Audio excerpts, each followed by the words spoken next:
أشهد أن لا إله إلا الله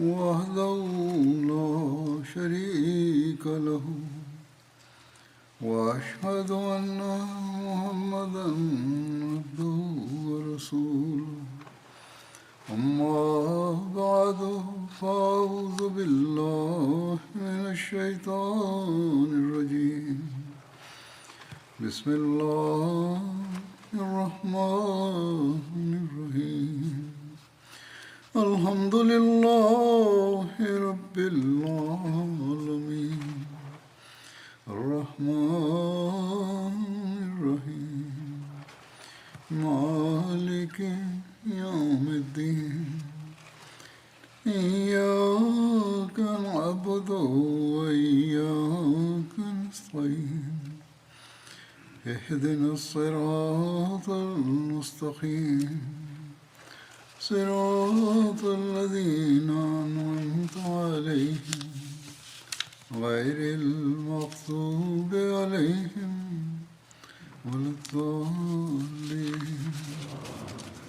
মহানবী সাল্লাল্লাহু আলাইহি ওয়াসাল্লাম যে আঘাত পেয়েছিলেন এ সংক্রান্ত কতক বিস্তারিত রেওয়ায়েত রয়েছে।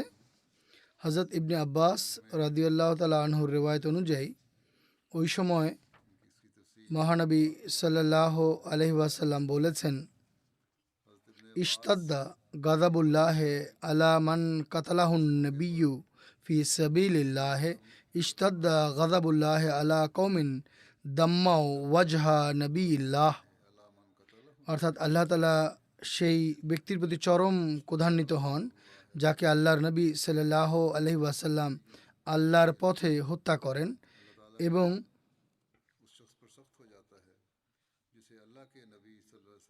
আল্লাহর ক্রোধ ওই জাতির জন্য কঠোর রূপে মূর্ত হয় যারা আল্লাহর নবী সাল্লাল্লাহু আলাইহি ওয়াসাল্লামের পবিত্র মুখমণ্ডলকে রক্তে রঞ্জিত করেছে। তিবরানির রেওয়ায়েত হলো, মহানবী সাল্লাল্লাহু আলাইহি ওয়াসাল্লাম যখন গুরুতর আহত হন তখন তিনি সাল্লাল্লাহু আলাইহি ওয়াসাল্লাম বলেন, ইশতাদ্দা গাযাবুল্লাহ আলা কওমিন কালামু ওয়াজহা রাসূলিল্লাহ।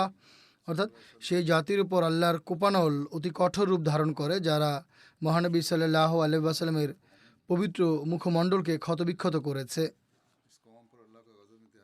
এরপর কিছুক্ষণ নীরব থেকে বলেন, আল্লাহুম্মা গফির লিকওমি ফাইন্নাহুম লা ইয়ালামুন।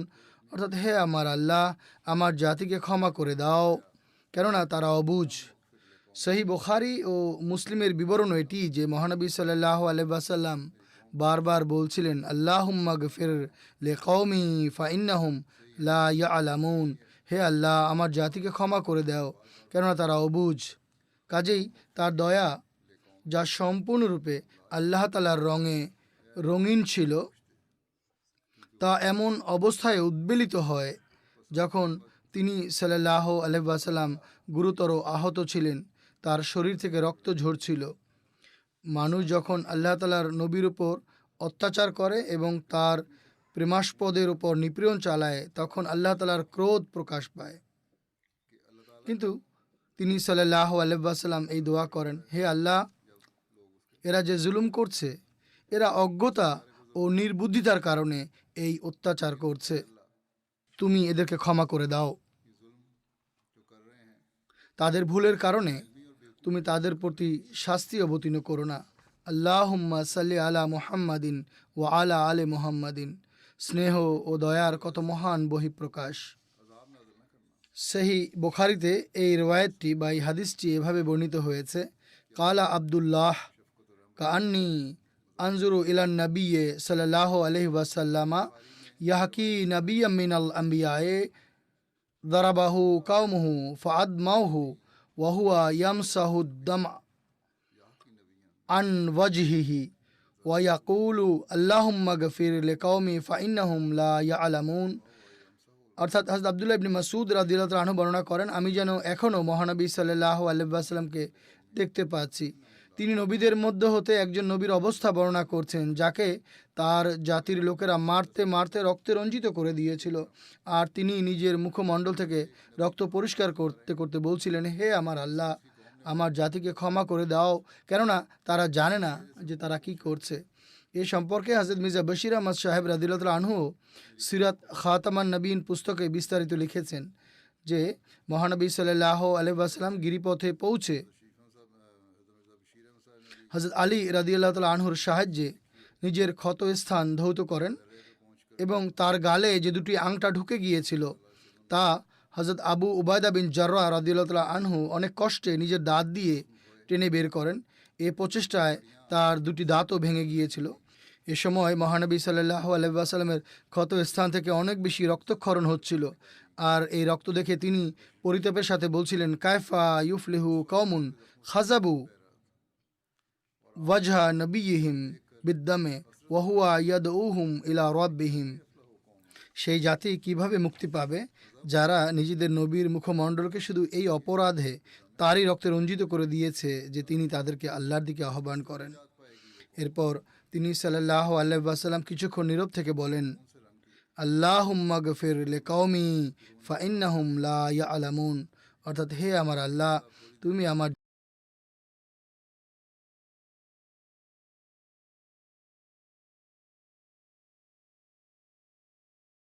রিওয়ায়েতে এসেছে এই ঘটনার প্রেক্ষিতে কোরআনের এই আয়াত অবতীর্ণ হয়, লাইসা লাকা মিনাল আমরে শাইউন, অর্থাৎ শাস্তি এবং ক্ষমার বিষয়টি আল্লাহ তাআলার হাতে, এতে তোমার কোনো ভূমিকা নেই। খোদা তাআলা যাকে চাইবেন ক্ষমা করে দিবেন আর যাকে চাইবেন শাস্তি দিবেন। अल्लाह के हाथ में है, इससे तुम्हें कोई सरोकार नहीं। खुदा जिसे चाहेगा माफ करेगा। এরপর লিখেছেন ফাতেমাতুজ জাহরা রাদিয়াল্লাহু তাআলা আনহা, যিনি মহানবী সাল্লাল্লাহু আলাইহি ওয়াসাল্লাম সম্পর্কে ভয়ঙ্কর সংবাদ শুনে মদিনা থেকে ছুটে এসেছিলেন, তিনিও কিছুক্ষণের মধ্যে ওহদের প্রান্তরে পৌঁছে যান আর পৌঁছা মাত্রই তার ক্ষতস্থান ধৌত করতে আরম্ভ করেন, কিন্তু রক্ত প্রবাহ কোনোভাবেই বন্ধ হচ্ছিল না। অবশেষে হযরত ফাতেমা রাদিয়াল্লাহু তাআলা আনহা চাটাইয়ের একটি টুকরো পুড়িয়ে এর ছাই তার ক্ষতস্থানে বেঁধে দেন, তখন গিয়ে রক্ত পড়া বন্ধ হয়।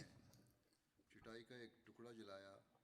অন্যান্য নারীরাও এ সময় আহত সাহাবীদের সেবা শুশ্রূষা করে পুণ্য অর্জন করেছিলেন। হযরত খলিফাতুল মসিহ সানি রাদিয়াল্লাহু তাআলা আনহু এই ঘটনাটি এভাবে বর্ণনা করেন যে ওহদের যুদ্ধের সময় মহানবী সাল্লাল্লাহু আলাইহি ওয়াসাল্লামের শিরস্ত্রাণে একটি পাথর আঘাত হানে আর এর আংটা মহানবী সাল্লাল্লাহু আলাইহি ওয়াসাল্লামের মাথায় বিদ্ধ হয়। মহানবী সাল্লাল্লাহু আলাইহি ওয়াসাল্লাম অচেতন হয়ে সেই সাহাবীদের মৃতদেহের উপর পড়ে যান যারা তার আশেপাশে লড়াই করতে করতে শহীদ হয়ে গিয়েছিলেন। এরপর আরও কয়েকজন সাহাবীর মৃতদেহ মহানবী সাল্লাল্লাহু আলাইহি ওয়াসাল্লামের পবিত্র দেহের উপর পড়ে। লোকেরা ধরে নেয় তিনি সাল্লাল্লাহু আলাইহি ওয়াসাল্লাম মৃত্যুবরণ করেছেন, কিন্তু যখন তাকে গর্ত থেকে তুলে আনা হয় আর তার জ্ঞান ফিরে আসে, তখন তিনি সাল্লাল্লাহু আলাইহি ওয়াসাল্লাম একথা চিন্তাতেই আনেননি যে শত্রুরা আমাকে আহত করেছে, আমার দাঁত ভেঙে দিয়েছে, আমার আত্মীয় স্বজন বন্ধু বান্ধবকে শহীদ করে দিয়েছে। বরং তিনি সাল্লাল্লাহু আলাইহি ওয়াসাল্লাম চেতনা ফিরে পেতেই এই দোয়া করেন, রাব্বে গফির লিকাওমি ফাইন্নাহুম লা ইয়ালামুন, হে আমার প্রভু প্রতিপালক, এই লোকেরা আমার পদমর্যাদাকে চিনতে পারেনি, তাই তুমি তাদের মার্জনা করো এবং তাদের অপরাধসমূহ ক্ষমা করে দাও। ওহদের যুদ্ধে ফেরেশতাদের আগমন এবং তাদের যুদ্ধ করার ব্যাপারেও উল্লেখ পাওয়া যায়। সাদ বিন আবি ওয়াক্কাস রাদিয়াল্লাহু তাআলা আনহু বর্ণনা করেন, ওহদের দিন আমি মহানবী সাল্লাল্লাহু আলাইহি ওয়াসাল্লামের ডানে এবং বামে দুই ব্যক্তিকে দেখেছি। তারা সাদা পোশাক পরিহিত ছিলেন এবং তুমুল যুদ্ধ করছিলেন। আমি এই দুজনকে পূর্বে কখনো দেখিনি আর পরবর্তীতেও কখনো দেখিনি, অর্থাৎ জিব্রাইল আলাইহিস সালাম ও মিকাইল আলাইহিস সালাম। আর এটি বাইহাকি বর্ণনা করেছেন এবং মুজাহিদও বর্ণনা করেছেন। তারা বলেন ফেরেশতারা কেবল বদরের দিন লড়াই করেছিলেন। বাইহাকি বলেন তার বক্তব্যের মর্ম হলো, মুসলমানরা যখন মহানবী সাল্লাল্লাহু আলাইহি ওয়াসাল্লামের অবাধ্যতা করে এবং তার নির্দেশে প্রতিষ্ঠিত থাকেনি, তখন আর ফেরেশতারা যুদ্ধ করেননি। এটি গিরিপথে নিয়োজিতদের প্রতি ইঙ্গিত, অর্থাৎ যখন তারা আনুগত্যের দৃষ্টান্ত প্রদর্শন করেন আর অবিচল থাকেন তখন ফেরেশতারা তাদের সুরক্ষা করছিলেন, আর যখন তারা অধৈর্য প্রদর্শন করে তখন ফেরেশতারাও তাদের নিরাপত্তার ছায়া তুলে নেন। আল্লাহই সবচেয়ে ভালো জানেন। এ সম্পর্কে মোহাম্মদ বিন ওমর তার শিক্ষকদের বরাতে আল্লাহ তাআলার নির্দেশ বালা ইন তাসবিরু ওয়া তাত্তাকু আয়াত সম্পর্কে রিওয়ায়াত করেন যে তারা অবিচল থাকেনি বরং পলায়ন করেছিল, তাই তাদের সাহায্য করা হয়নি। আর তার বরাতে এই রেওয়ায়তও করা হয়েছে যে তার শিক্ষকরা বলেছেন মুসআব বিন উমাইর রাদিয়াল্লাহু আনহু শহীদ হয়ে গেলে তার আকৃতি ধারণ করে একজন ফেরেশতা পতাকা আঁকড়ে ধরেছিলেন এবং সেই দিন ফেরেশতারা উপস্থিত হয়েছিলেন, কিন্তু তারা যুদ্ধ করেননি। হারিস বিন সিম্মা রাদিয়াল্লাহু আনহু এই অবস্থার চিত্র অঙ্কন করতে গিয়ে বলেন, ওহদের যুদ্ধের দিন মহানবী সাল্লাল্লাহু আলাইহি ওয়াসাল্লাম ঘাটিতে ছিলেন বা গিরিপথে ছিলেন। তিনি সাল্লাল্লাহু আলাইহি ওয়াসাল্লাম আমাকে আব্দুর রহমান বিন অফ রাদিয়াল্লাহু তাআলা আনহু সম্পর্কে জিজ্ঞেস করেন। তখন আমি নিবেদন করি আমি তাকে পাহাড়ের কাছে দেখেছিলাম। তখন মহানবী সাল্লাল্লাহু আলাইহি ওয়াসাল্লাম বলেন, নিঃসন্দেহে ফেরেশতারা তার সাথে যুদ্ধ করছে। হারেস রাদিয়াল্লাহু তাআলা আনহু বলেন, এরপর আমি আব্দুর রহমানের কাছে ফিরে যাই। তখন আমি তার সামনে 7 জন কাফিরকে মৃত অবস্থায় পড়ে থাকতে দেখি। তখন আমি বললাম, আপনার ডান হাত সফল হয়েছে, এদের সবাইকে আপনি হত্যা করেছেন? তিনি বলেন, এই দুজনকে আমি হত্যা করেছি, আর এদেরকে এমন ব্যক্তি হত্যা করেছে যাকে আমি দেখিনি। তখন আমি বললাম, আল্লাহ এবং তার রসুল সাল্লাল্লাহু আলাইহি ওয়াসাল্লাম আমাদেরকে সত্য বলেছেন, অর্থাৎ ফেরেশতারা তার সাথে যুক্ত হয়ে যুদ্ধ করছিল। ইবনে সাদ আবদুল্লাহ বিন ফজল বিন আব্বাসের বরাতে বর্ণনা করেন, তিনি বলেন, উহুদের যুদ্ধের দিন আল্লাহ রসুল সাল্লাল্লাহু আলাইহি ওয়াসাল্লাম মুসআব বিন উমাইরকে পতাকা দান করেন। এরপর মুসআব রাদিয়াল্লাহু তাআলা আনহু শহীদ হয়ে যান। তখন এই পতাকাটি মুসআবের চেহারাধারী একজন ফেরেশতা ধরে ফেলেন। তখন মহানবী সাল্লাল্লাহু আলাইহি ওয়াসাল্লাম বলেন, হে মুসআব, সামনে অগ্রসর হও। তখন সেই ফেরেশতা তাকে সম্বোধন করে বলেন, আমি মুসআব নই। তখন আল্লাহ রসুল সাল্লাল্লাহু আলাইহি ওয়াসাল্লাম বুঝতে পারেন তিনি একজন ফেরেশতা যার মাধ্যমে তাকে সাহায্য করা হয়েছে। মুহাম্মদ বিন সাবেত বর্ণনা করেন যে আল্লাহ রসুল সাল্লাল্লাহু আলাইহি ওয়াসাল্লাম উহুদের দিন বলেন, হে মুসআব, তুমি সামনে অগ্রসর হও। তখন আব্দুর রহমান বিন অফ রাদিয়াল্লাহু তাআলা আনহু নিবেদন করেন, হে আল্লাহ রসুল সাল্লাল্লাহু আলাইহি ওয়াসাল্লাম, মুসআবকে তো শহীদ করা হয়েছে। তিনি সাল্লাল্লাহু আলাইহি ওয়াসাল্লাম বলেন, অবশ্যই, কিন্তু একজন ফেরেশতা তার স্থলাভিষিক্ত হয়েছে এবং তার নাম তাকে দেওয়া হয়েছে। আল্লামা ইবনে আসাকির সাদ বিন আবি ওয়াক্কাস রাদিয়াল্লাহু তাআলা আনহুর বরাতে রওয়ায়াত করেছেন যে তিনি বলেন, ওহদের দিন আমি নিজেকে দেখেছি যে আমি তীর নিক্ষেপ করছি, আর সেই তীরগুলোকে আমার কাছে সাদা কাপড় পরিহিত সুদর্শন ব্যক্তি ফেরত নিয়ে আসতো। আমি তাকে চিনতে পারিনি, যে কারণে আমার ধারণা হয় যে সে ফেরেশতা ছিল। উমায়ের বিন ইসহাক হতে বর্ণিত হয়েছে যে উহুদের দিন লোকেরা আল্লাহ রসুল সাল্লাল্লাহু আলাইহি ওয়াসাল্লামের কাছ থেকে দূরে ছিটকে পড়ে, আর সাদ রাদিয়াল্লাহু তাআলা আনহু তার সামনে দাঁড়িয়ে তীর নিক্ষেপ করতে থাকেন এবং একজন যুবক তাকে তীর তুলে দিচ্ছিল। তিনি যখনই তীর নিক্ষেপ করতেন তা সে উঠিয়ে নিয়ে আসতো। তিনি সাল্লাল্লাহু আলাইহি ওয়াসাল্লাম বলেন, হে আবু ইসহাক, তোমার তীর চালাও, তোমার তীর নিক্ষেপ করো। যখন তিনি যুদ্ধ শেষ করেন তখন সেই যুবককে কোথাও দেখতে পাননি, আর কেউ তাকে চিনতও না। আল্লামা বাইহাকি উরওয়ার বরাতে বর্ণনা করেন যে আল্লাহ তাআলার বাণী ওয়ালাকাদ সাদাকাকুমুল্লাহু ওয়াদাহু সম্পর্কে বর্ণনা করেছেন যে আল্লাহ তাআলা তাদেরকে ধৈর্য এবং তাকওয়ার শর্তে প্রতিশ্রুতি দিয়েছিলেন যে ক্রমাগতভাবে আগমনকারী 5000 ফেরেশতার মাধ্যমে তাদেরকে সাহায্য করবেন, আর আল্লাহ তাআলা এমনটি করেছেন। কিন্তু যখন তারা আল্লাহ রসুল সাল্লাল্লাহু আলাইহি ওয়াসাল্লামের নির্দেশ অমান্য করেছে আর সারি ত্যাগ করেছে এবং তীরন্দাজরা মহানবী সাল্লাল্লাহু আলাইহি ওয়াসাল্লামের নির্দেশ নিজ অবস্থান থেকে সরবে না, এটি অমান্য করলো এবং জাগতিক বস্তু লাভের আকাঙ্ক্ষা করলো, তখন ফেরেশতা সাহায্য প্রত্যাহার করলো। আল্লাহ তাআলা এই আয়াত অবতীর্ণ করেন, ওয়ালাকাদ সাদাকাকুমুল্লাহু ওয়াদাহু ইজ তাহুসুনাহুম বিইذনিহি।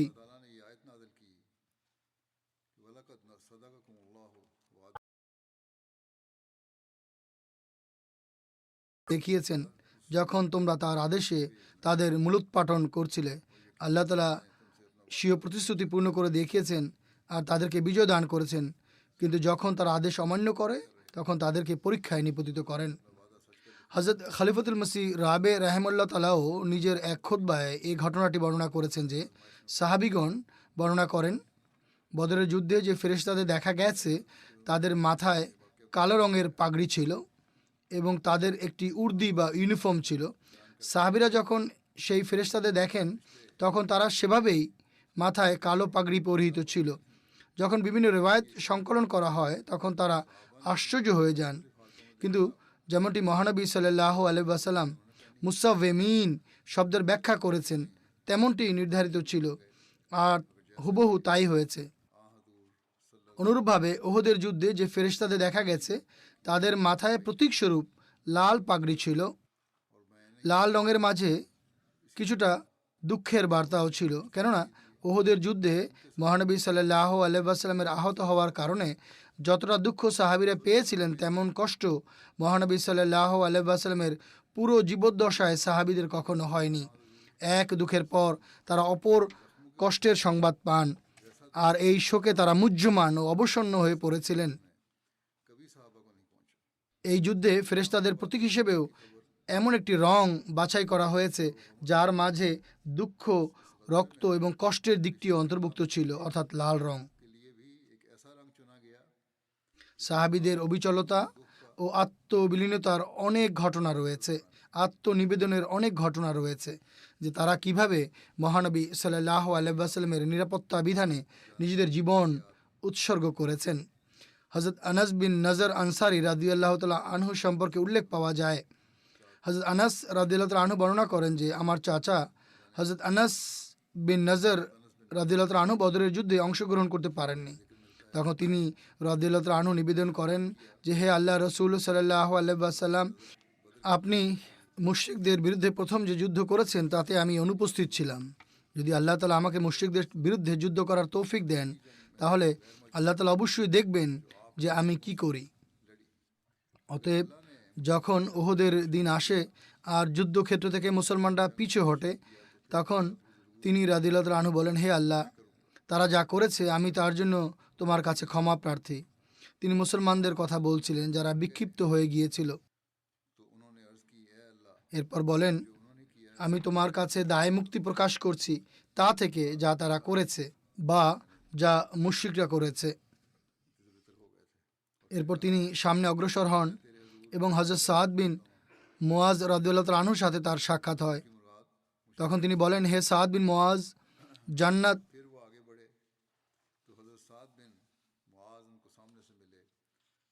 এরপর বলেন, নজরের খোদার কসম, আমি উহুদের দিক থেকে এর অর্থাৎ জান্নাতের সুঘ্রাণ পাচ্ছি। হযরত সাদ রাদিয়াল্লাহু তাআলা আনহু বলেন, হে আল্লাহ রসুল সাল্লাল্লাহু আলাইহি ওয়াসাল্লাম, এরপর তিনি যা করেছেন তা আমি করতে পারিনি। অর্থাৎ তিনি এই ঘটনা মহানবী সাল্লাল্লাহু আলাইহি ওয়াসাল্লামের কাছে বিবৃত করছিলেন। তিনি বলেন, তিনি যেমন বীরত্বের সাথে লড়াই করেছেন আমি তা করতে পারিনি।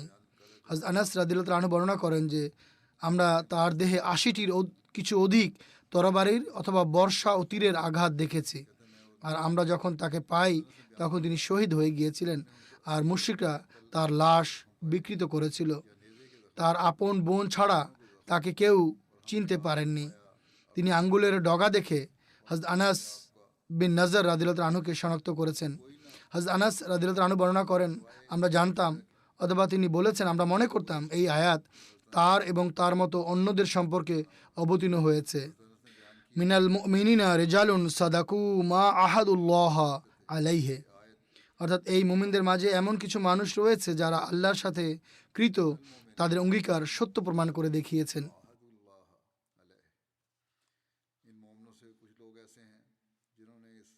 ইবনে ইসহাক বলেন, আনাস বিন মালিকের চাচা আনাস বিন নজর, তালহা বিন ওবায়দুল্লাহ এবং ওমর বিন খাত্তাব রাদিয়াল্লাহু তাআলা আনহু প্রমুখ মুহাজির ও কতিপয় আনসারের পাশ দিয়ে যাচ্ছিলেন।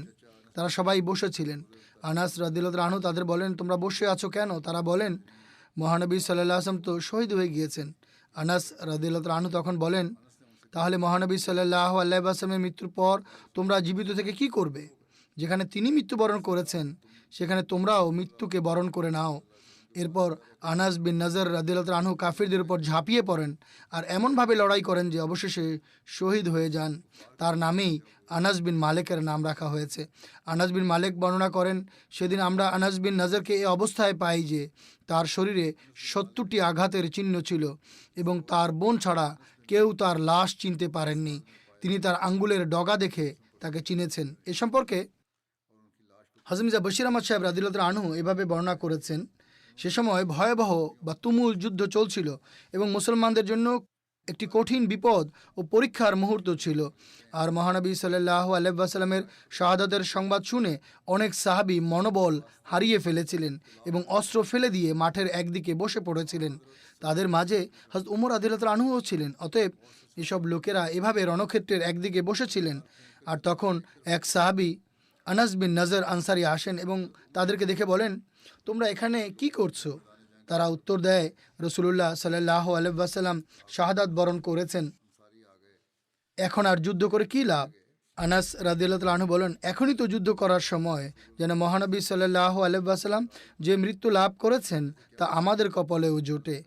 এছাড়া তাকে ছাড়া জীবনের কী বা আনন্দ। অতঃপর তাদের সামনে সাদ বিন মুয়াজ আসেন। তখন তিনি বলেন, সাদ, আমি তো পাহাড় থেকে জান্নাতের সৌরভ পাচ্ছি। এটি বলে আনাস রাদিয়াল্লাহু আনহু শত্রু সারিতে ঢুকে পড়েন এবং যুদ্ধ করতে করতে শহীদ হয়ে যান। যুদ্ধের পর তার শরীরে ৮০টির বেশি আঘাতের চিহ্ন পাওয়া যায় এবং কেউই তাকে চিনতে পারছিল না যে এটি কার লাশ। অবশেষে তার বোন আঙুল দেখে তাকে চিহ্নিত করেন। হযরত খলিফাতুল মসিহ সানি রাদিয়াল্লাহু আনহু এই বিষয়ে বর্ণনা করেন, ওহদের যুদ্ধ যখন হয়েছিল তখন হযরত আনাস রাদিয়াল্লাহু আনহুর চাচাও তাতে অংশগ্রহণ করেছিলেন এবং তিনি পরম বীরত্ব প্রদর্শন করেন, প্রচণ্ড লড়াই করেন এবং মহানবী সাল্লাল্লাহু আলাইহি ওয়াসাল্লামকে কাফিরদের আক্রমণ থেকে সর্বাত্মকভাবে রক্ষার চেষ্টা করেন। পরিশেষে বিজয় লাভ হয়। বিজয় লাভের পর মুসলমানরা শত্রুদের বন্দী করা ও তাদের মালামাল একত্রিত করার কাজে ব্যস্ত হয়ে পড়ে। নির্বোধ শত্রুরা এটিকে লুটপাট বলে অভিহিত করে। হযরত মুসলিম মাউদ রাদিয়াল্লাহু আনহু বলেন, যুদ্ধ শেষে যখন তারা যুদ্ধলব্ধ সম্পদ একত্রিত করছিলেন তখন শত্রুরা সেটির নাম লুটপাট রেখেছিল, অথচ এটি লুটপাট নয়, বরং শত্রুদের দুর্বল করার একটি মাধ্যম হয়ে থাকে। যা হোক, তিনি মনে করেন যে এখন আমার দায়িত্ব পূর্ণ হয়ে গিয়েছে। ক্ষুধা লেগেছিল এবং কিছু খেজুর তার কাছে ছিল, তাই তিনি যুদ্ধের ময়দান থেকে কিছুটা পেছনে সরে গিয়ে বিজয় উল্লাসে মেতে ওঠেন এবং খেজুর খেতে থাকেন। খেজুর খেতে খেতে পায়চারি করতে করতে একদিকে এসে দেখেন হযরত উমর রাদিয়াল্লাহু আনহু একটি পাথরের উপরে বসে কাঁদছেন। তিনি তাকে দেখে আশ্চর্য হয়ে যান, এই ভেবে যে আজ তো আনন্দের দিন, হাসার দিন, অভিনন্দনের দিন, এমন অবস্থায় ইনি কাঁদছেন কেন?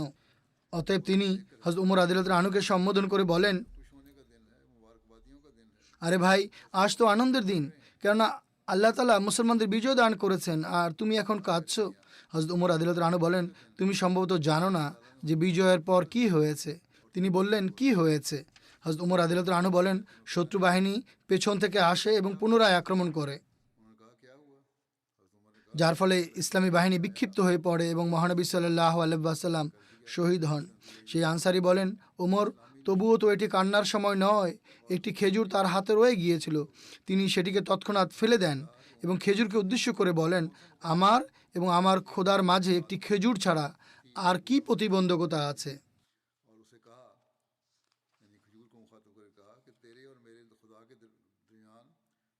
এরপর তিনি হযরত উমর রাদিয়াল্লাহু আনহুর দিকে তাকান এবং বলেন, ওমর, মহানবী সাল্লাল্লাহু আলাইহি ওয়াসাল্লাম যদি শহীদ হয়ে গিয়ে থাকেন তাহলে এই পৃথিবীতে আমাদের বেঁচে থেকে কী লাভ? সুতরাং তিনি যেখানে গিয়েছেন আমরাও সেখানেই যাব। এ কথা বলেই তিনি তরবারি ধারণ করেন আর একাই হাজার হাজার শত্রুর উপর ঝাঁপিয়ে পড়েন। হাজার হাজার সংখ্যার বিপরীতে একজন মানুষের ক্ষমতাই বাকি।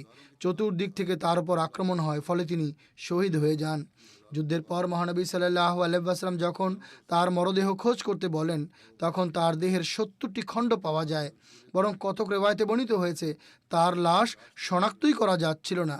অবশেষে তার এক বোন বা অন্য কোনো আত্মীয় তার আঙ্গুলের একটি চিহ্ন দ্বারা তাকে শনাক্ত করেন।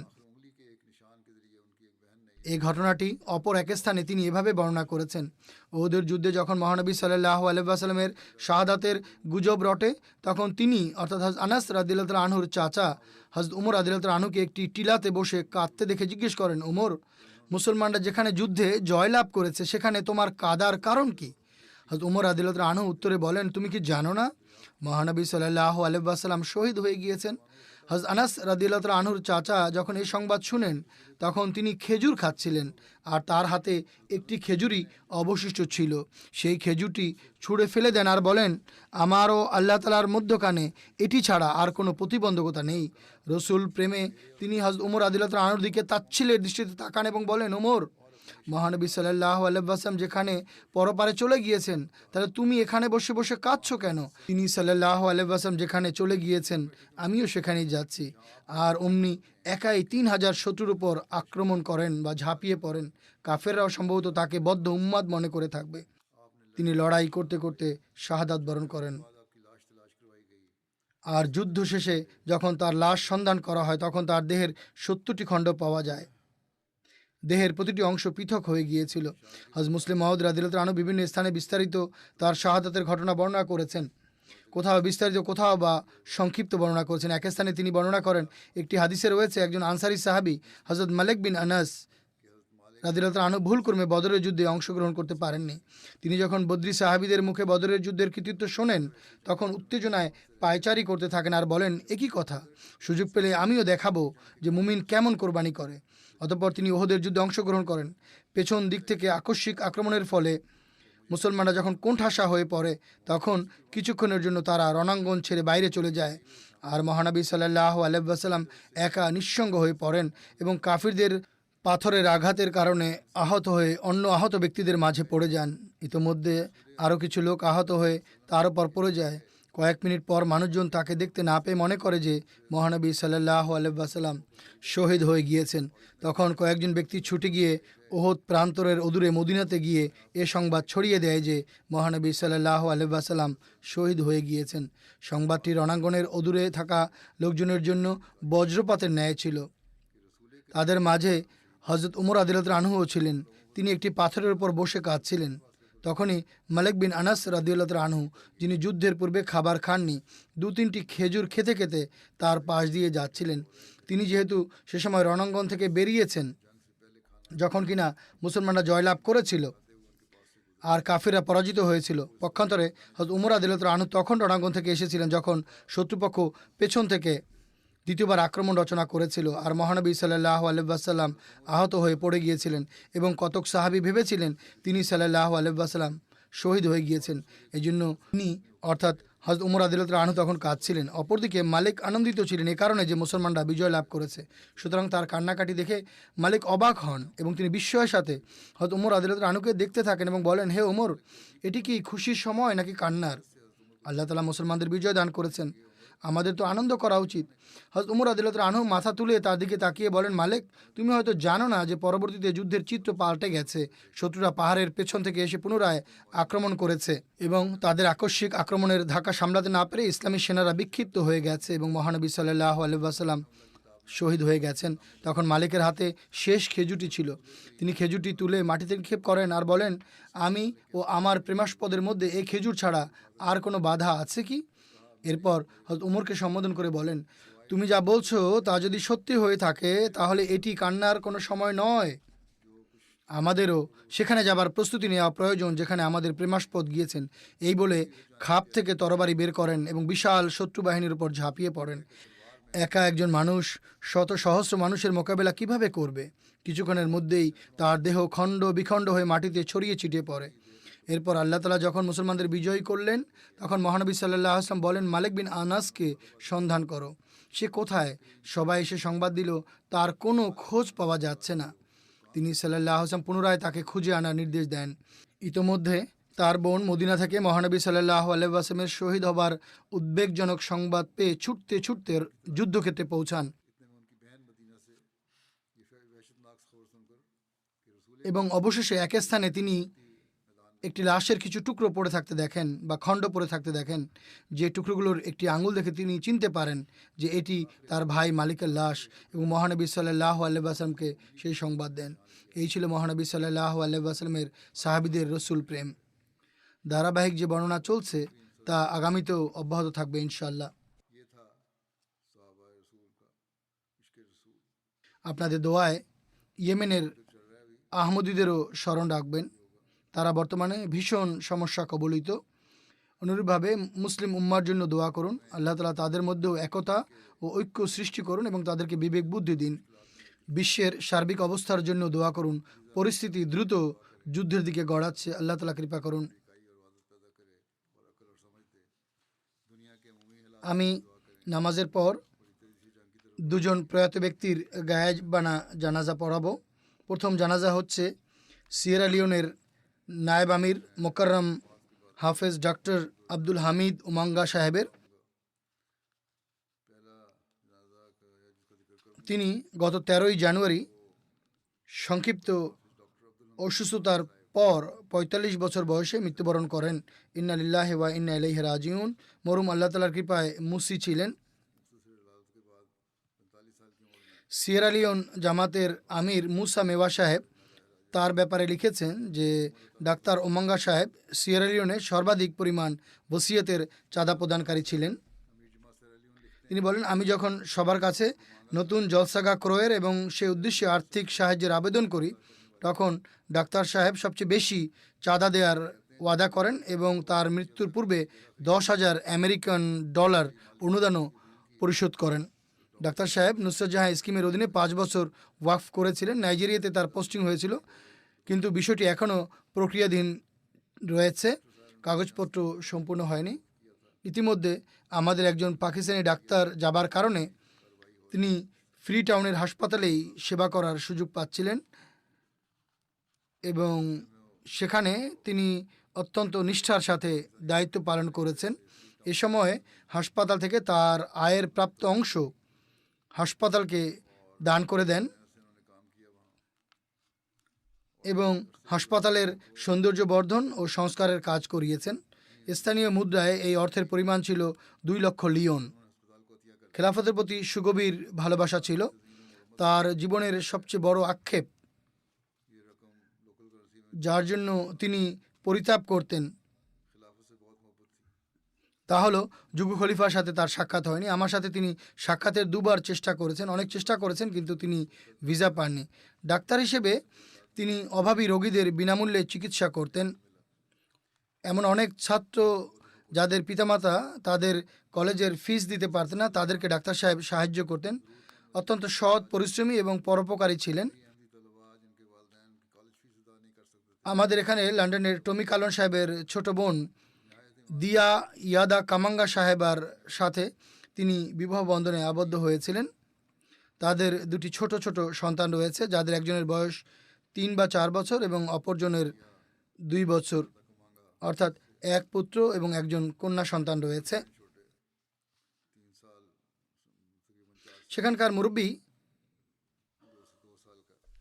সাইদুল হাসান শাহ বলেন, তিনি অনেক গুণের অধিকারী ছিলেন, যা আমি ব্যক্তিগতভাবে জানি। নতুন আমির মুসা মেওয়া সাহেবের টিমের উল্লেখযোগ্য ব্যক্তি ছিলেন ডাক্তার ওমাঙ্গা সাহেব। কেনিয়া থেকে গাইনোকোলজিতে বিশেষজ্ঞ ডিগ্রি অর্জন করে তিনি সিয়েরা লিওনে আসেন। তার একটি বিশেষ গুণ ছিল যে তিনি অক্লান্ত পরিশ্রম করতেন, অহর্নিশি পরিশ্রম করতেন এবং তার স্ত্রী সন্তানরা হয়তো তার জন্য অপেক্ষা করছে কথা তিনি ভুলে যেতেন। তিনি পবিত্র কোরআনের হাফেজও ছিলেন এবং খুব সুললিত কণ্ঠে তেলাওয়াত করতেন। বর্ণনাকারী বলেন, গত রমজানে কেন্দ্রীয় জামাতে তিনি তারাবির নামাজও পড়ান এবং মানুষ খুব উপভোগ করে। বিনয় ডাক্তার সাহেবের এক উল্লেখযোগ্য গুণ বা বৈশিষ্ট্য ছিল, সদা হাস্য বদনে সাক্ষাৎ করতেন এবং নিজের অসুস্থতা ও কষ্ট লুকিয়ে রাখতেন। জামাতের মুরব্বী সাফির আহমদ সাহেব বলেন, ডাক্তার সাহেব অনেক গুণের অধিকারী ছিলেন, এলাকায় স্বনামধন্য ছিলেন। আল্লাহ তাআলা তার হাতে আরোগ্য রেখেছিলেন। মানুষ যখন চিকিৎসা সেবা নিতে তার কাছে আসতেন, তখন তিনি তাদের দৈহিক চিকিৎসার পাশাপাশি আধ্যাত্মিক চিকিৎসাও করতেন এবং তাদেরকে আহমদিয়া মুসলিম জামাতের শিক্ষা সম্বন্ধে অবহিত করতেন। মরহুম নামাজ রোজায় অভ্যস্ত এবং তাহাজ্জুদ আদায়কারী ছিলেন। সময়মতো চাঁদা ইত্যাদি প্রদান করতেন। জামাতের কাজের জন্য নিজের জাগতিক কাজ পরিত্যাগ করে জামাতের ডাকে তাৎক্ষণিকভাবে সাড়া দিতেন। জামাতের কর্মকর্তা এবং মুরব্বীদের বিশেষভাবে সম্মান করতেন। জুমার নামাজের জন্য বিশেষ প্রস্তুতি গ্রহণ করতেন এবং সকল ব্যস্ততা পরিত্যাগ করে পোর্টলোক মসজিদে জুমার নামাজ পড়ার জন্য আসতেন।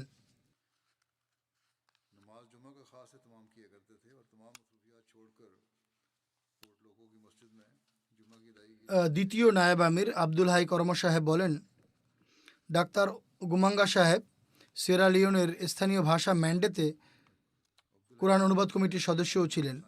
নিয়মিত 5 ওয়াক্তের নামাজ আদায়কারী, তাহাজ্জুদ আদায়কারী ছিলেন। বর্ণনাকারী বলেন, প্রকৃত অর্থে তিনি একজন ওয়াকেফে জিন্দেগি ছিলেন। সরকারি দায়িত্ব পালন শেষে আহমদী হাসপাতালে যেতেন এবং মাগরিব পর্যন্ত সেখানে কাজ করতেন, আর এরপর মিশন হাউসে যেতেন। গভীর রাত পর্যন্ত কাজ করতেন, এরপর বাড়ি যেতেন। প্রায়শ তিনি সত্য স্বপ্ন দেখতেন এবং এর সত্যতাও প্রকাশ পেয়ে যেত। रात देर तक काम करते और फिर घर जाते। তিনি বলেন, अक्सर इनको सच्ची ख्वाब যুগ খলিফার দিক নির্দেশনা অনুযায়ী জামাতের জন্য 10 বছর মেয়াদী শিক্ষা পরিকল্পনা প্রণয়ন করেন, যেন ভবিষ্যতে জামাতের জন্য কর্মী বাহিনী সামনে আসে। বর্ণনাকারী বলেন, নায়েবে আমির হিসেবে তার সাথে এই অধমের গভীর সম্পর্ক ছিল। জামাতের প্রতি আন্তরিকতা আর আল্লাহর অধিকার এবং বান্দার প্রাপ্য অধিকার প্রদান করা, দানশীলতা, বিনয়, আর্থিক কোরবানি করা, এক কথায় অনেক উত্তম বৈশিষ্ট্য তার মাঝে ছিল। আল ওয়ামি সিসা সাহেব বলেন, তিনি 1989 সালে সিয়েরালিওনের জামিয়াতুল মুবাশশিরিনে ভর্তি হন এবং 1991 সালে পড়ালেখা সম্পন্ন করেন। পড়াশোনায় বেশ ভালো নাম্বার পেয়েছিলেন, সবসময় ভালো নাম্বার পেয়ে উত্তীর্ণ হতেন। সর্বপ্রথম যেখানে তার পদায়ন হয় সেখানেই পবিত্র কোরআন হিফজ করা আরম্ভ করে দেন। নিজ উদ্যোগে তিনি কোরআন হিফজ করেন। এরপর গৃহযুদ্ধ আরম্ভ হয়। সিয়েরালিওনে কর্মরত সকল পাকিস্তানি মোবাল্লেগকে সেখান থেকে ফেরত চলে আসতে হয়। ডাক্তার সাহেব এরপর ফ্রি টাউনে চলে আসেন, সেখানে মিশনারির দায়িত্ব পালন করতে থাকেন। সে সময় সেখানকার ভারপ্রাপ্ত আমির হিসেবেও দায়িত্ব পালন করেছেন। এখান থেকে অর্থাৎ কেন্দ্র থেকে সিয়েরা লিওন জামাতের জন্য কিছু জিনিসপত্র পাঠানো হয়। বিদ্রোহীরা এই বিষয়টি টের পেলে মিশন হাউসে আক্রমণ করে। যা হোক, তারা অর্থাৎ আহমদিরা ঘরের সিলিংয়ের ভেতর লুকিয়ে পড়েন, কিন্তু একজন অর্থাৎ এই ঘটনা বর্ণনাকারী আহমদিকে সেই বিদ্রোহীরা ধরে ফেলে। তার মাথায় বন্দুক ঠেকিয়ে বলে, স্টোরের চাবি না দিলে তোমাকে হত্যা করব। স্টোরের চাবি ডাক্তার গুমাঙ্গা সাহেবের কাছে ছিল। যখন ডাক্তার সাহেব দেখেন যে পরিস্থিতি বেগতিক ও ভয়ঙ্কর, তিনি তৎক্ষণাৎ নিচে নেমে আসেন আর চাবি তাদেরকে দিয়ে দেন। কিন্তু যা হোক, তারা সেখান থেকে সামান্য কিছু নিয়ে চলে যায়। খালেদ মাহমুদ সাহেব লিখেন, ডাক্তার সাহেব খেলাফতের প্রতি অত্যন্ত ভালোবাসা ও আন্তরিকতার সম্পর্ক রাখতেন এবং একজন নিতান্তই নিষ্ঠাবান মানুষ ছিলেন। প্রত্যেককে অনেক সম্মান করতেন, জামাতের প্রতি গভীর আন্তরিক ছিলেন, ছোট বড় সবাইকে সম্মান দিয়ে কথা বলতেন। জামাতের উন্নতির জন্য যে কেউ কোনো রকম পরামর্শ দিলে তা তৎক্ষণাৎ গ্রহণ করতেন। তিনি বলতেন, জামাতে এমন নিষ্ঠাবান থাকা উচিত যারা সদা সর্বদা জামাতের উন্নতির বিষয়ে সচেষ্ট থাকবে। আরও বলেন, অনেক কম মানুষই এমন দেখেছি যে ভুলকে ভুল আর সঠিককে সঠিক বলার সাহস রাখে। ডাক্তার সাহেব একজন নির্ভীক ও সাহসী মানুষ ছিলেন। তার কথা বলার ধরন বেশ সুন্দর ছিল, সবার সাথে নম্রভাবে কথা বলতেন, সব কাজ পরিত্যাগ করে নামাজ আদায় করতেন। কেউ কড়া কথা বললেও তিনি নম্রভাবে তার উত্তর দিতেন, আর সাথে কথাও বলতেন, একজন আহমদীর এমন কঠোর ভাষা ব্যবহার করা উচিত নয়। লাজনা ইমাল্লা ইউকে সিয়েরা লিওনে একটি মাতৃসদন হাসপাতাল নির্মাণ করছে। আল্লাহ তালার কৃপায় বেশ বড় প্রজেক্ট ছিল। লাজনার প্রাক্তন সদর ডাক্তার ফারিয়া সেখানে পরিদর্শনে গিয়েছিলেন।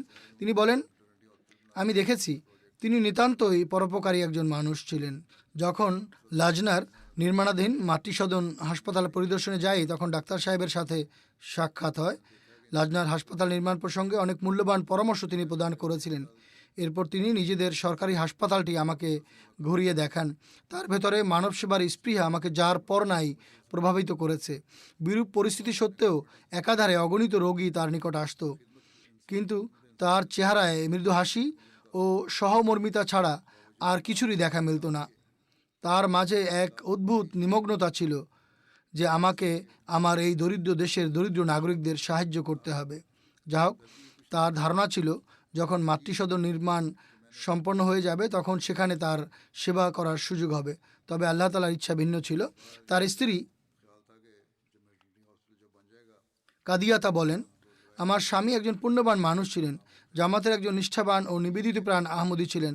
সর্বদা জামাতকে নিজের ব্যক্তিগত বিষয়াদির উপর প্রাধান্য দান করতেন। তিনি চিকিৎসার জন্য সেনেগাল গিয়েছিলেন। সেনেগাল যাওয়ার পূর্বে তিনি আমাকে বলেন, আমাদের আল্লাহ তাআলার উপর ঈমান ও পূর্ণ আস্থা রয়েছে, আর এটাই আমাদের সব কিছু, তাই এখন যাই হোক না কেন বিচলিত হবে না। তার স্ত্রী আরও বলেন, মরহুম তার রোগীদের, বিশেষ করে আহমদী রোগীদের বিনামূল্যে চিকিৎসা করতেন এবং তাদের যত্ন নিতেন। এছাড়া অন্যান্য অনেক গুণের কথা উল্লেখ করেন। তিনি বলেন, আমার স্বামীর মৃত্যুর পর আমি মানুষজনের কাছ থেকে তার অনেক গুণের কথা জানতে পারি। তিনি বলেন, আমি সাক্ষ্য দিচ্ছি, তিনি 5 বেলা নামাজ পড়তেন, নিয়মিত তাহাজ্জুদ পড়তেন, আর কোনো ব্যতয় ছাড়া নিজের যৎসামান্য যে আয় হতো তা থেকে হিসাব করে চাঁদা প্রদান করতেন। প্রত্যেক বছর রমজান মাসে পবিত্র কোরআন কমপক্ষে একবার পুরোটা পাঠ করতেন এবং আমাকেও এই জন্য তাগাদা দিতেন। খুব ভালো স্বামী ও পিতা ছিলেন, আমাদেরকে সুখে স্বাচ্ছন্দ্যে রাখতেন।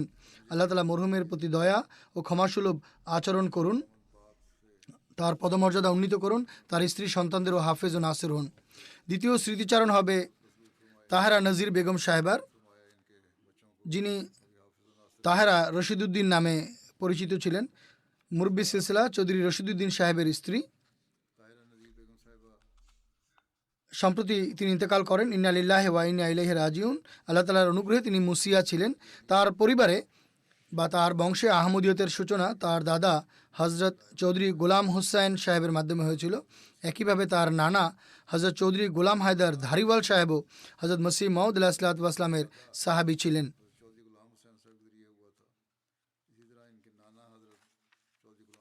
পূর্বেই বলেছি তার বিবাহ চৌধুরী রশিদুদ্দিন সাহেবের সাথে হয়েছিল। 1958 সালের ডিসেম্বরে তার বিবাহ মৌলানা জালালউদ্দিন শামস সাহেব হযরত মুসলিম মাউদ রাদিয়াল্লাহু তাআলা আনহুর উপস্থিতিতে পড়িয়েছিলেন, আর হযরত মুসলিম মাউদ রাদিয়াল্লাহু তাআলা আনহু দোয়া করিয়েছিলেন। তিনি নিজের একটি স্বপ্নের কথা উল্লেখ করেছেন।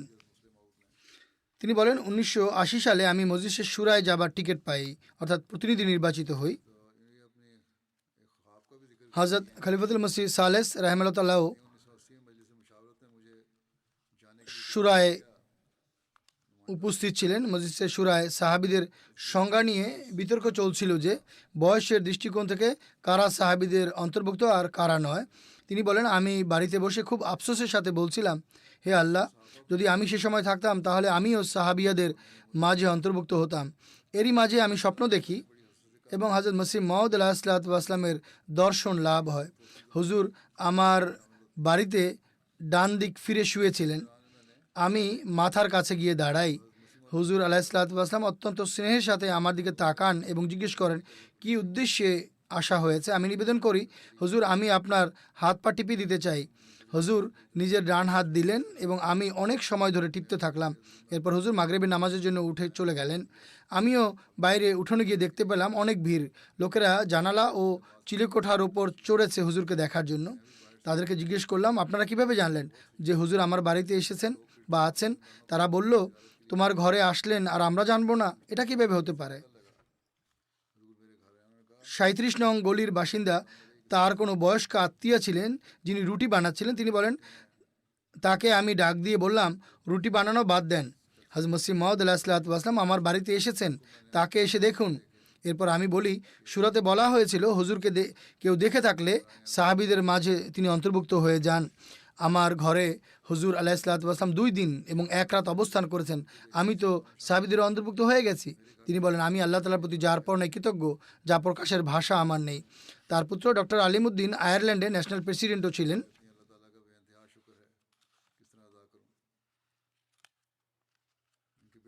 বর্তমানে এখানেই বসবাস করেন। তিনি বলেন, আল্লাহ তাআলা আমাদের মাতাকে অসংখ্য গুণাবলীতে ভূষিত করেছিলেন। তার মাঝে বিশেষত আল্লাহ তাআলার সাথে সম্পর্ক, আল্লাহ তাআলার সাথে ব্যক্তিগত ভালোবাসা ও প্রেমের সম্পর্ক ছিল।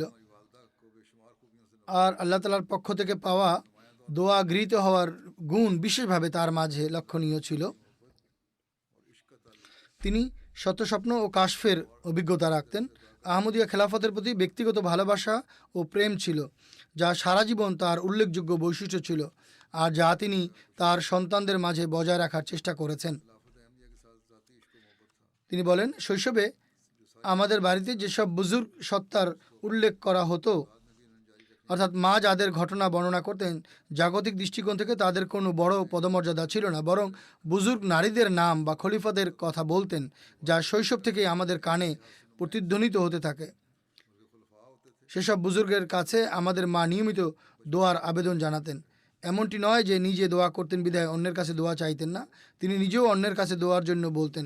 তিনি বলেন, এগুলো ছাড়াও আমাদের মায়ের ব্যক্তিত্বে যে গুণ বিশেষভাবে পরিলক্ষিত হতো তা হলো জামাতের জন্য গভীর আত্মাভিমান। একবার আমাদের বাড়িতে দূর সম্পর্কের এক আত্মীয় জামাত সম্পর্কে অসঙ্গত বাক্য ব্যবহার করে। সাধারণত লোকজন এ ধরনের কথা শুনে নীরব হয়ে যায়, কিন্তু আমাদের মা তৎক্ষণাৎ কড়া ভাষায় উত্তর দেন। প্রথমে তাকে নিবৃত্ত করেন, তারপর তার ভুল সংশোধন করেন। বংশের সদস্যদের মাঝে এটি সর্বজন বিদিত বিষয় ছিল যে তিনি যে কোনো আত্মীয়ের সাথে বাগ বিতণ্ডায় লিপ্ত হবেন, কিন্তু জামাতের সম্মানে সামান্য আঁচড় লাগতে দিবেন না। তার স্বামী চৌধুরী রশিদউদ্দিন সাহেব মুরব্বী সিলসিলা ছিলেন। তবলিগের উদ্দেশ্যে দুবার আফ্রিকায় গিয়েছিলেন। তিনি পাকিস্তানে অবস্থান করেন এবং সন্তানদের উত্তম তরবিয়তের জন্য পূর্ণ প্রচেষ্টা অব্যাহত রাখেন। তিনি বলেন, আমার স্মরণ আছে তার পুত্রদের অর্থাৎ আমাদের ভাইদের বন্ধুদের সম্পর্কেও তার জানা ছিল যে তারা কারা এবং তারা কোন প্রকৃতির ছেলে। সবসময় তিনি বলতেন, এলাকার পুণ্যবান এবং পড়াশোনায় ভালো এমন ছেলেদের সাথে বন্ধুত্ব হওয়া উচিত, যার তার সাথে নয়। এরপর বলেন, একটি বিষয় যা আমি পর্যবেক্ষণ করেছি, তার বেশিরভাগ সময় এমন নারীদের সাথে বন্ধুত্ব হতো যাদের আল্লাহ তাআলার সাথে ভালোবাসার সম্পর্ক ছিল। তিনি নিজেই বলতেন, জগৎ পূজারীদের বৈঠকে আমি স্বাদ পাই না, বরং এমন লোকদের সাহচর্যে আমি আনন্দ পাই যারা সহজ সরল এবং ধর্মের প্রতি অনুরাগী। তার মেয়ে আবেদা ও জুবদা সাহেবা বলেন, যখন থেকে আমরা বুঝতে শিখেছি আমাদের মাকে একান্ত ইবাদত পালনকারী, দোয়াকারী, মিশুক এবং পূর্ণ স্বভাবের অধিকারিণী পেয়েছি। পরম বিনয় ও আহাজারির সাথে ইবাদত করতেন, নফল ও তাহাজ্জুদ আন্তরিকতার সাথে পড়তেন। যখনই কোনো সমস্যা দেখা দিত তখনই তিনি নিজের কক্ষের দরজা বন্ধ করে দীর্ঘ সময় সিজদায় পড়ে থাকতেন।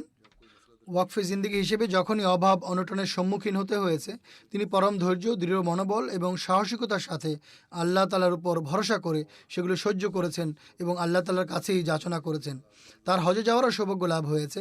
আল্লাহ তাআলা তার এই বাসনাও পূর্ণ করেছেন। তিনি 11 বার ইতিকাফ করেছেন। মেয়েরা বলেন, সমবেদনা জানাতে যেসব মহিলারা এসেছেন তারা বিশেষভাবে তার স্নেহ, ভালোবাসা, উত্তম বৈশিষ্ট্য এবং মিশুক স্বভাবের কথা উল্লেখ করেছেন। ধর্মীয় বই পুস্তক বিশেষভাবে পাঠ করতেন। বিশেষ করে জীবনচরিত বিষয়ক বই খুবই আগ্রহ নিয়ে পাঠ করতেন। জুমার দিন ইবাদতের জন্য বিশেষ প্রস্তুতি গ্রহণ করতেন। কয়েক ঘন্টা পূর্বে মসজিদে গিয়ে নফল আদায় করতেন। তার এক পুত্র সেলিম উদ্দিন সাহেব মুরব্বী সিলসিলা, তিনি বর্তমানে নাজের উমরে আমা হিসেবে রাবওয়াতে কর্মরত আছেন। তিনি বলেন, আমাদের মা ওয়াকেফে জিন্দিগির সহধর্মিণী ছিলেন। যেমনটি আমি বলেছি, তার বিয়ে জালালউদ্দিন শাম সাহেব পড়িয়েছেন এবং হযরত মুসলিম মাউদ রাদিয়াল্লাহু তাআলা আনহু দোয়া করিয়েছিলেন। এই বিবাহের ঘটনাও তার পিতা তাকে বলেছেন। তার পিতার অর্থাৎ তাহেরা সাহেবার স্বামীর বিবাহ অন্য কোথাও হচ্ছিল। বিয়ের সকল প্রস্তুতি সম্পন্ন হয়। রাবোয়ার নুসরত মসজিদে মৌলানা আবুল আতা জলন্ধরি সাহেবের এই বিয়ের ঘোষণা করার কথা ছিল। সবাই এসেছিলেন, কিন্তু হযরত মৌলানা আবুল আতা জলন্ধরি সাহেব অন্য সবার বিয়ে পড়ান, কিন্তু তার বিয়ে পড়াননি।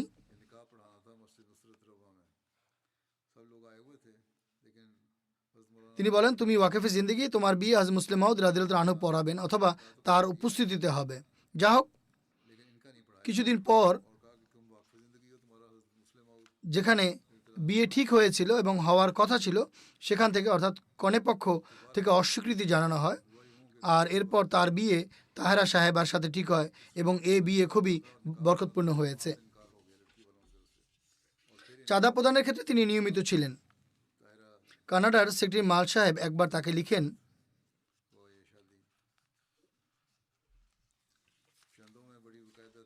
আমি স্বপ্নে দেখি যে রেজিস্টার খুলে চাঁদার হিসাব করছি। এরই মাঝে তাহেরা রশিদউদ্দিন সাহেবা সেখানে পাশে এসে বসে পড়েন। আমি বলি, আপনি এখন তাহরিকে জাদিদে $5,000 দিয়ে দিলে আপনার নাম 5,000-এর রেজিস্টারে লেখা হবে। আর স্বপ্নে তিনি সম্মত হয়ে যান। এ সময় তিনি পাকিস্তানে গিয়েছিলেন। পাকিস্তান থেকে ফেরত আসার পর স্বপ্নের কথা তাকে জানাই। আমার আশা ছিল তিনি এমনটিই করবেন। যখন এই স্বপ্নের কথা তাকে বলা হলো তখন তাৎক্ষণিকভাবে $5,000 তিনি এই খাতে প্রদান করেন। আল্লাহ তাআলা ততদিনে তাকে স্বাচ্ছন্দ্যের অধিকারী করে দিয়েছিলেন। আল্লাহ তাআলা তার প্রতি ক্ষমা ও কৃপাসুলভ আচরণ করুন আর তার সন্তানদেরও তার পুণ্যসমূহ অব্যাহত রাখার তৌফিক দিন।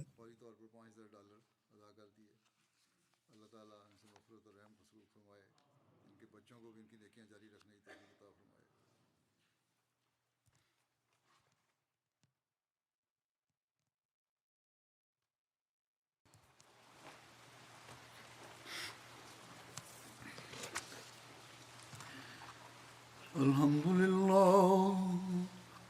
لله نحمده ونستعينه ونستغفره ونؤمن به ونتوكل عليه ونعوذ بالله من شرور أنفسنا ومن سيئات أعمالنا من يهده الله فلا مضل له ومن يضلل فلا هادي له ونشهد أن لا إله إلا الله ونشهد أن محمدا عبده ورسوله عباد الله رحمكم الله إن الله يأمر بالعدل والإحسان وإيتاء ذي القربى وينهى عن الفحشاء والمنكر والبغي يعظكم لعلكم تذكرون اذكروا الله يذكركم وادعوه يستجب لكم ولذكر الله أكبر